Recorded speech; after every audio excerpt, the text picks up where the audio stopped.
মাতৃত্ব মানেই এক নতুন যাত্রা, আর জীবনের সেই নতুন অধ্যায়ের প্রথম মা দিবস যেন অনেক বেশি আবেগঘন এবং অনেক বেশি বিশেষ। রবিবার 11ই মে প্রথমবারের মতো মা দিবস পালন করবেন বলিউডের একাধিক অভিনেত্রী, যারা সদ্য সন্তানকে জন্ম দিয়েছেন। কেউ মেয়ে, কেউ ছেলে, কেউ আবার দীর্ঘদিন ধরে এই মুহূর্তের অপেক্ষায় ছিলেন। তাদের ব্যক্তিগত এই যাত্রা হয়ে উঠেছে জাতীয় আগ্রহের বিষয়। দেখে নেওয়া যাক বলিউডের সেই নতুন মায়েদের, যাদের কাছে এই বছরের মাতৃদিবস এক অবিস্মরণীয় দিন হয়ে থাকছে। মেয়ে দুয়ার সঙ্গে দীপিকা। 2024 সালে কন্যা সন্তান দুয়ার জন্ম দেন দীপিকা পাড়ুকোন ও রণবীর সিং। নামের মধ্যেই লুকিয়ে ভালোবাসা। দুয়ার মানে হলো প্রার্থনা। দীপিকার মতে এই নামই তাদের জীবনে মেয়ের গুরুত্ব বোঝায়। প্রথম সন্তান আসার পর থেকেই এক অন্য দীপিকাকে দেখছেন রণবীর। তার কথায়, মাতৃত্ব দীপিকার জীবনের সবচেয়ে সুন্দর রূপ।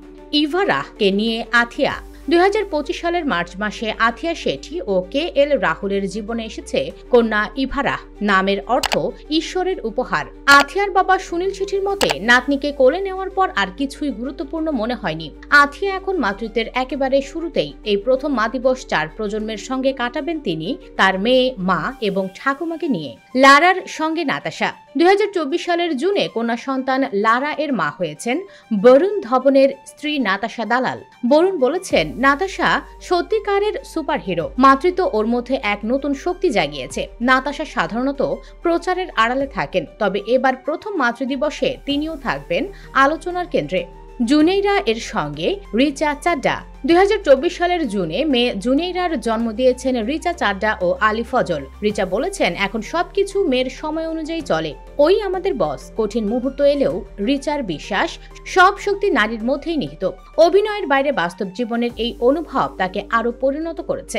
বেদাবিদকে নিয়ে ইয়ামি গৌতম। 2024 সালের মে মাসে ছেলে বেদাবিদকে জন্ম দিয়েছেন ইয়ামি গৌতম।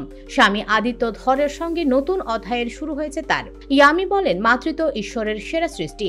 সন্তানকে কোলে নেয়ার মুহূর্তেই আমার মানসিকতা বদলে গিয়েছিল। প্রথম মাতৃদিবসে ছেলের সঙ্গে কাটাবেন বিশেষ সময়।